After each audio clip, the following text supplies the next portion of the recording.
우리 아이 경제 독립, 메리츠 자산운용. 누구나 부자가 될 수 있다. 나는 누구나 부자가 될 수 있다고 생각합니다. 실제로 내 주위에 있는 많은 부자들은 지극히 평범한 사람들입니다. 이 책을 읽는 독자들 모두 부자가 될 수 있다고 확신합니다. 하지만 안타깝게도 모두가 부자가 되지는 않을 것입니다. 그 이유는 능력이 없어서가 아니라 자신도 모르게 부자가 되지 않는 반대의 길을 걷고 있기 때문입니다. 여러분, 그리고 여러분의 자녀들도 부자가 되는 꿈을 꾸어야 합니다. 대한민국에서도 부자들이 많이 나와야 하고 얼마든지 나올 수 있다고 확신합니다. 부자가 되지 못하는 이유에는 여러 가지가 있지만 가장 큰 부분이 과도한 사교육비와 낭비성 지출, 그리고 자본이 일하게 하는 방법을 몰랐기 때문이라고 생각합니다. 잘못된 지출을 줄이거나 없애고 그 지출을 투자로 전환하여 장기적으로 부자가 되기 위한 계획을 수립해야 합니다. 이론적으로만 깨닫지 말고 당장 시작해야 합니다. 우리 사회는 아이로서 할 수 있는 많은 경험을 포기한 채 공부만 하는 학생들을 칭찬합니다. 수능 시험에서 만점을 받은 학생은 대대적인 보도가 나옵니다.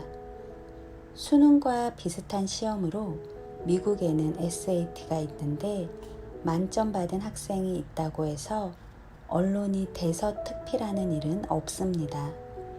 오히려 그만큼 다양한 경험이 부족한 것 아니냐는 부정적인 평가를 받기도 합니다.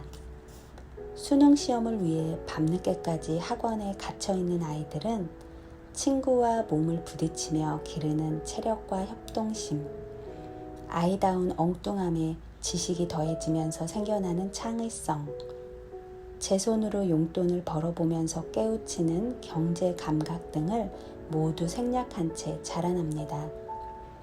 공부를 곧 정답을 찾아내는 과정으로 이해하는 태도가 몸에 배고 정답이 주어지지 않는 상황이 닥치면 당황합니다. 유연성이 없는 것입니다. 남과의 경쟁에서 이기기 위한 공부, 부모님의 기대를 충족시켜주기 위해 하는 공부는 아이에게 즐거움이 되지 못합니다. 아이들을 획일화하는 주입식 교육을 멈추고 저마다의 특성과 강점을 발견하고 발휘할 수 있는 방향으로 나아가야 합니다. 다름을 인정하고 다양성을 격려하며 엉뚱함을 응원하는 것입니다. 잘못된 교육관으로 인한 과도한 비용이 너무나 많은 불행을 초래합니다. 꼭 필요하지만 학교에서 가르쳐주지 않는 금융 마인드. 전 세계의 막강한 힘을 과시하는 유태인들은 어렸을 때부터 돈을 가르칩니다. 미국의 장난감 체인점에 가면 장난감뿐만 아니라 장난감을 만드는 회사의 주식도 동시에 판매합니다. 자녀들에게 어렸을 때부터 자본이 일하게 하는 방법을 깨닫게 하기 위함입니다. 또 자녀들 교육을 위해 저녁을 되도록 같이 먹는 것을 원칙으로 합니다. 아이들은 어렸을 때부터 경제적 경험을 하면서 자라야 합니다. 이를테면 구두를 닦거나 이웃의 아기를 돌봐주고 용돈을 벌어보는 것입니다. 이런 경험은 경제가 머릿속에서 추상으로 머무는 것이 아니라 실제 현실에서 내가 부대끼는 문제라는 점을 일깨워 줍니다. 축구를 하면서 공 다루는 기술을 익혀가듯 현실에서 경제를 다루며 경제적 창의성을 키워가는 것입니다. 그러나 한국에서는 학교에서 돈의 가치와 중요성에 대해서 가르쳐주지 않습니다. 무조건 공부만 잘하라고 다그칩니다. 한국인의 우수성은 유태인보다 결코 뒤떨어지지 않습니다. 우리도 다시 경쟁력을 찾으려면 아이들에게 금융과 경제, 자본주의와 복리의 원리를 가르치고 함께 토론하는 시간을 통해서 어렸을 때부터 금융 마인드를 갖도록 해야 합니다. 저녁도 학원에서 때우기보다 부모님과 같이 해야 합니다. 부모님과 자녀들이 주식 투자를 같이 연구하고 투자한다면 어떤 교육보다 값어치가 있을 것입니다. 아이들은 사교육에서 해방되며 경제교육도 할 수 있고 부모님의 노후도 준비됩니다. 미국에서 자수성가한 부자들 177명과 인터뷰를 진행한 결과 그들은 부자가 될 수 있었던 비밀에 대해 다음과 같이 대답했습니다. 도덕성, 근면성, 사교성, 호기심, 긍정적인 사고방식, 투자. 공부를 잘하고 좋은 학교를 다닌 것과는 무관함을 알 수 있습니다. 실제로 내 주위의 부자들은 명문학교 출신이 별로 없습니다. 명문대를 나올수록 새로운 사회 혹은 변화에 대해 긍정적인 생각을 못합니다. 그동안 공부한 것에 대한 미련이 많기 때문입니다. 남들처럼 내노라 하는 학벌이 없는 사람들은 그런 면에서 아쉬움이 없습니다. 부자가 될 확률이 높은 이유입니다. 부자가 되려면 다양한 기회를 포착할 줄 알아야 하기 때문입니다.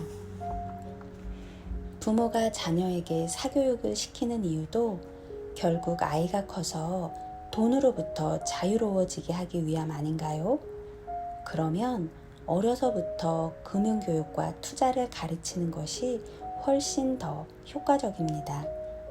어렸을 때부터 투자를 가르치면 자녀가 성인이 되었을 때에는 이미 부를 갖고 있으면서 진정 원하는 일을 할 수 있기 때문입니다. 미국이나 중국은 우수한 학생들이 대부분 학교 졸업 후 창업을 선호하지만 한국은 정반대입니다. 한국의 엄마들은 자기 아이들을 월급쟁이로 기르는데 여념이 없습니다.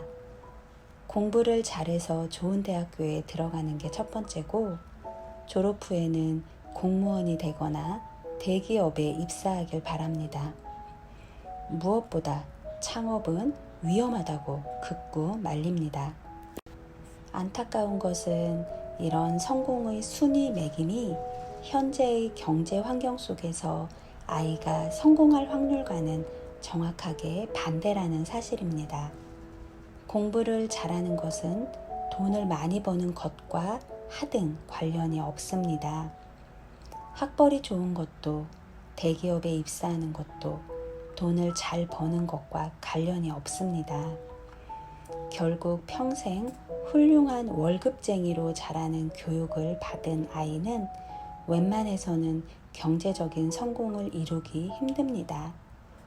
오히려 좋은 학벌이 부자가 되는 길에 걸림돌이 될 수 있습니다. 월급쟁이가 된다는 것은 남을 위해 일하는 것입니다. 부자가 되기 위해서는 자신을 위해 일해야 합니다. 월급쟁이보다는 창업을 하기 원해야 합니다. 물론 모든 사람들이 창업할 수는 없습니다. 다만 창업이 우선순위가 되어야 합니다. 창업의 여건이 안 되어 취직을 할 뿐이지 취직을 못해서 창업하는 것이 아닙니다. 취직을 한다고 해도 창업을 염두에 두어야 합니다. 자본가가 되는 길은 남이 아니고 자신을 위해 일하는 것입니다. 자영업자가 되건 회사를 차리건 간에 자기가 주인이 되어야 합니다. 확장성이 있기 때문입니다. 장사가 잘 되어서 돈이 들어오면 비용을 제하고는 전부 자기 것이 됩니다. 반면 월급쟁이는 확장성이 없습니다. 회사가 아무리 잘 되어도 그에 따라 월급이 올라가지는 않습니다. 물론 사업에는 실패할 수 있다는 위험이 언제나 존재합니다. 하지만 취업은 위험이 없을까요? 취업을 하는 것은 남을 위해 일하는 것입니다. 남에게 잘 보여야 살아남습니다. 평생 해고되지 않으려고 들이는 노력을 자기를 위해 사용한다면 창업은 생각보다 위험한 일이 아닙니다. 혹시 창업이 아닌 취직을 택한데도 부자가 되기 위한 노력을 멈추면 안 됩니다. 월급의 10%는 주식에 투자해야 합니다. 사교육에 열을 올리는 사람은 주로 엄마들입니다. 엄마들도 속사정은 복잡합니다. 옆집 아이가 새벽 늦게까지 학원 투어를 다니는 모습을 보면 내 아이가 집에서 자고 있는 걸 두고 보기가 불안해집니다. 우리 아이만 뒤처질 것 같아 두렵습니다. 돈이라도 쏟아부어야 그나마 불안감은 덜해지고 부모 할 일을 하는 것 같다고 느낍니다. 그러나 대기업에 취직하는 것이 아이의 성공을 보장하기보다는 오히려 점점 부자가 되는 길과 멀어집니다. 부자가 되기 위해 일부러 명문대에 가지 말라는 것이 아닙니다. 하지만 명문대에서 대기업으로 이어지는 코스가 성공을 보장하는 것처럼 가르치지 말라는 것입니다. 아이를 공부만 잘하는 평범한 사람으로 기르는 교육에 반대하고 창의성 있는 부자를 만들어야 합니다. 사교육, 특히 선행학습은 아이들의 창의성을 없애는 교육입니다. 학습에는 단계가 있고 단계마다 가장 잘 받아들일 수 있는 시기가 있습니다. 그런데 그 단계를 무시하고 선행학습을 시키면 자기 것으로 만들 수 없음은 물론 공부를 힘겨운 노동으로만 여기게 됩니다.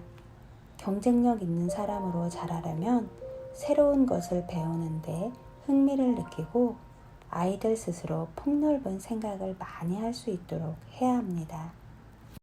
좋은 외제차를 타거나 비싼 가방을 메고 비싼 옷을 입고 나서면 남들에게 부자처럼 보일지는 모르겠지만 정작 부자가 되는 길과는 점점 더 멀어집니다.